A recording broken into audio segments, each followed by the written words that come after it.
And our next speaker is an attorney who has been a critic of the 9/11 Commission and huge supporter of efforts to obtain a true independent investigation for many years.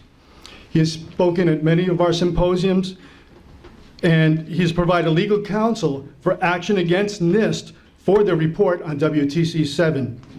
He was with us for last year's rally in Times Square at the billboard that we had there, the Rethink 9/11 campaign, and we're privileged to have him with us today. Please welcome William Pepper.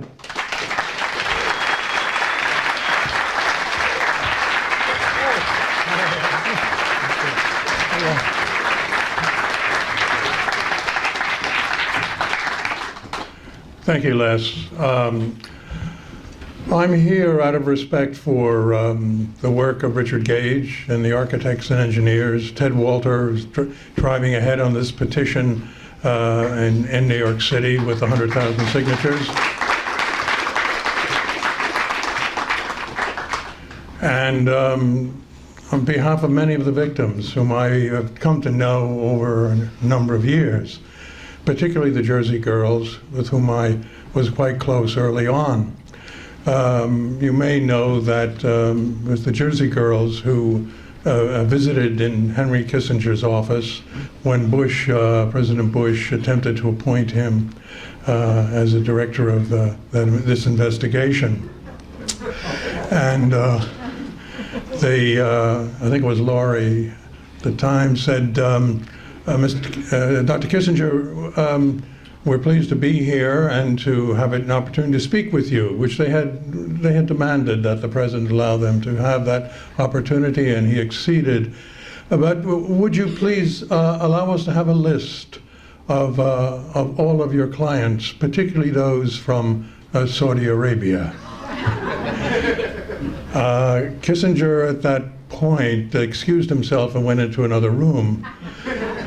I made a phone call and made the decision, of course, that he would not become involved in this investigation. So the victims have a very special place, not only in this country but around the world. I'll come to that in just a minute, because that, I think, has been overlooked largely. We have tried, Richard and others have tried desperately to inform the American public, and you have good indications of that. The masses of people in America have turned, I'm afraid, a deaf ear. Even if aware, there's a type of frustration and a feeling of futility about being able to do anything. I must say I share that pessimism. I'd be less than honest if I didn't tell you that. When we went to National Institute of Standards and Technology, and we attempted to generate with a great deal of sophisticated and technically correct material why their investigation was faulty, and why a new investigation should take place. We were pushed around from one bureaucrat to another, and finally the Inspector General, with the real farcical type of operation, slammed the door. So we went to the Secretary of Commerce, who kicked it back down. And this is an example of what government does in these circumstances. They refuse to deal with the issues or the facts head on, but they fob you off and hope that you will give up eventually and go away. The media is not going to be of any support. The mass media in this country, mainstream media, is basically controlled, as Bernstein taught us back in the 70s. There are then over 400 intelligence operatives in the mainstream media in key positions across the land. I've experienced this for over 40 years in work that I've done with on the assassination of Martin King and assassination of Robert Kennedy. So there's no question that the media will not be helpful, and indeed in this case they have been viciously slanderous of the work of architects and engineers and the efforts down at the new museum. You probably have seen or heard about the Jake Tapper report where he castigated all of these truth seekers for trying to continue this plight for their own special interests against the interests and against the good intentions of the people who have been victims of this event.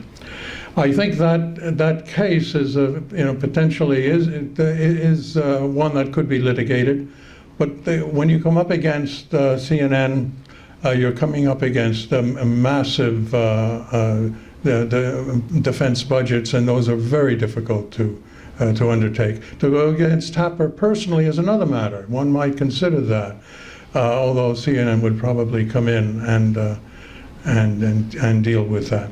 So I don't have any real confidence or any real hope in mainstream media coming around on this issue. Where then does one go? What does one do? For a long time, I believed that if one could find a court or a judge, a federal judge in this country, who would be willing to look at evidence that was brought in with a selected group of defendants chosen, and a sufficient budget to withstand the discovery and all of the efforts that we put against us, I thought that might be the way to go, and I still do. But the judges on the federal district court throughout this country, I'm afraid, and I've actually surveyed the entire bench, are very, very few. I had come up with 3. One has retired. There are 2 left who are potentials for this. So that is one possible way to go on behalf of victims, and the victims would have to be the ones who would bring these actions. So I think that should be considered. But I think one has to go keep knocking at the official doors, but don't expect that they'll open anytime soon. It has taken me 36 years to finish the work on the King case. I've just finished the final 3rd book. And the results, thank you for that. The results of that investigation finally are devastating. When you sort of hang on with a case, and I had an obligation to Martin King because I was close to him in the last year of his life and convinced him to oppose this war in Vietnam following my stint there as a journalist. But when you attempt to bring this evidence forward into the judicial arena or to the Justice Department or any law enforcement, relevant law enforcement body, you're going to come up against a wall that you cannot penetrate. Political assassinations. Martin King and Bob Kennedy in particular. I handled Bob's campaign when I was his Citizens Chairman when he ran. I was just a kid at the time, but he asked me to do this up in Westchester County, a heavily Republican county. And Bob changed drastically in the 4 years after I knew him, because he came to experience America the way America is, and he never knew it before, and it used to make me very angry. But the way government controls people, and this is the exemplary in the 60s, is through the use of political assassinations, and in particular an infiltration and the installation of agents provocateurs in movement groups. And that happened rampantly throughout the 60s, and we were very naive. We didn't realize the extent to which government was worried about this, but they did it. So when you have this type of political operation that is sponsored by government, political assassinations are a key element, and have been throughout the history of human society, by the way. This is nothing new, and we shouldn't think that it is anything new. But the assassinations that went through the 60s set the stage for what we have today. the end of representative democracy and the establishment of oligarchic rule in this country. Because that is what we are facing. Let's understand it. America is ruled by a corporate and financial oligarchy that dominates all public officials and all public life in the country. So it's very difficult to say we're going to go against this force when we're going to be challenging the very basis of the establishment. They were right about Martin King. Martin King was a threat to the established society. And they saw how serious a threat he was, and they had to remove him. And the only way they could do that ultimately was by assassinating him, and that is what they did. And when one comes after all these years, when you hang around a case that long, people get close to the grave, and you may have known them for 25 years and they've not told you a thing. All of a sudden, they maybe they want to say what they really know, and that's how these things get out. Now, the first two books I did on that case were never reviewed. They were blanked. Christopher Lehman Haupt, the New York Times, told an editor of mine, first time in 25 years, he was told not to print a review of the first book, Orders to Kill. They will simply usually block any access to the media for this information. So the 9/11 Truth Movement faces this enormous task, because as serious as the political assassinations were, the establishment of oligarchic rule in America required 9/11. It simply did. Their test run was the Murrah building in Oklahoma City. That freed up $3 billion worth of counterterrorist funds, and they got away with that successfully by putting it on Tim McVeigh, who did have a bomb in his vehicle, and who did help blow the face off the building, but the building came down much the same way, was attacked much the same way as the buildings at 9/11. So that was the test run.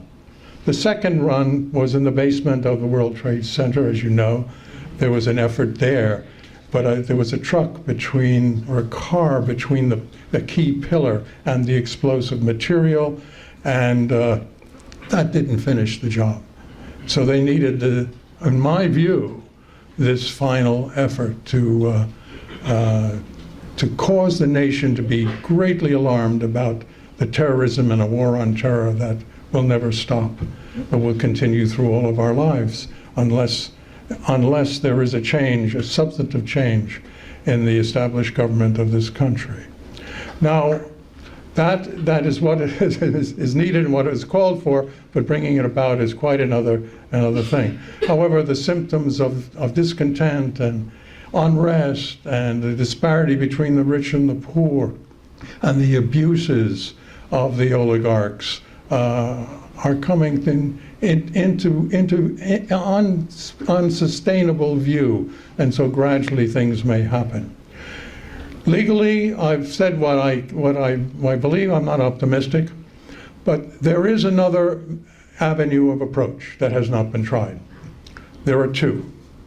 One, the only government position I ever agreed to take, I took in 1965 and became the director of the Commission on Human Rights in the city of New Rochelle, which was called the Little Rock of the North and was about to burn down. I had finished Bob's campaign, and certain civic leaders in New Rochelle came to me and said, "You've got to save our city. There's such unrest with the black population. We're afraid they're going to burn down the city."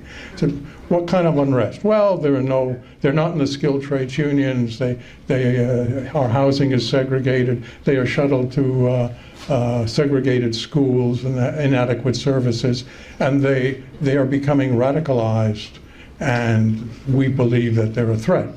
So we think you should come in and save our city from burning." So I went in, not really to save the city from burning, but to try to find out, could anything be done to stop this evil that was going on against a significant minority of the people. And I came away with the conclusion that there was nothing we could do legally.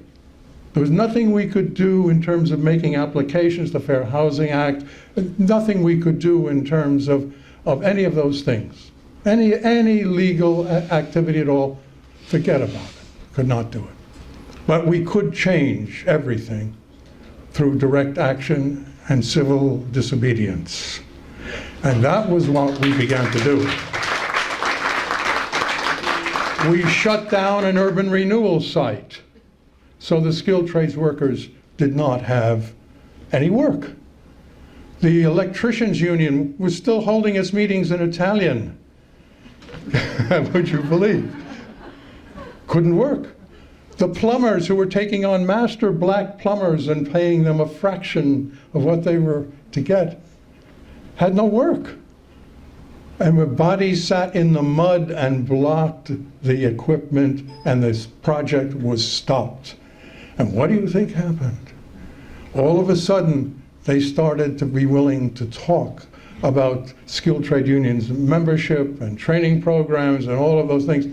But they had to be forced to do this. When we had segregated buildings, we didn't throw picket lines around the buildings that were being segregated, where whites only were allowed to live. We threw picket lines around the country clubs of the owners of the buildings and up and down their own streets in front of their houses. So at some point in time, I want to suggest that this movement, if it is going to have an impact, is going to have to focus on civil disobedience and direct action at pressure points that will have no alternative but to respond. Now, think about that, and I'm not the one to say who those are or where those are. Richard and others who've been at this particular issue a lot longer may be able to identify some of those people. Okay, so that's one avenue. The second avenue, which I don't think has been properly explored in an international community, is the possibility of utilizing foreign courts and foreign judicial systems with respect to seeking relief. There were many, many victims who came from countries outside of the United States who are so skeptical. Officials are skeptical, judges are skeptical, and have come out publicly with their skepticism, having read the documentation. There is a great deal of skepticism and indeed a lot more activism outside of the United States, potentially with respect to this issue. So I would suggest that one thinks about the European Court of Human Rights.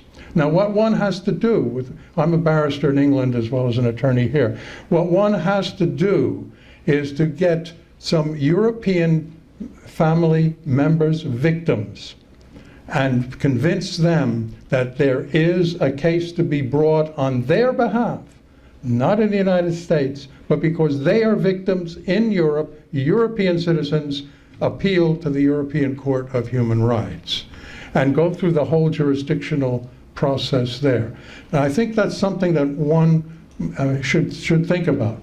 And Richard has spoken all over the world. He has contacts all over the world. We know people in places like Denmark and Finland, frankly, and Germany, France and Italy in particular, where there were many victims, and that I think should be looked at. Because just to try to confine this effort to these shores and this system at this point in time is, in my view, putting us on a hiding to nowhere.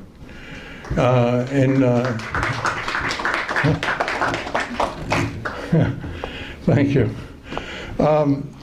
So I'm going to leave you with those thoughts for whatever they're worth. I thank you very much for your attention and your coming here and your ongoing interest.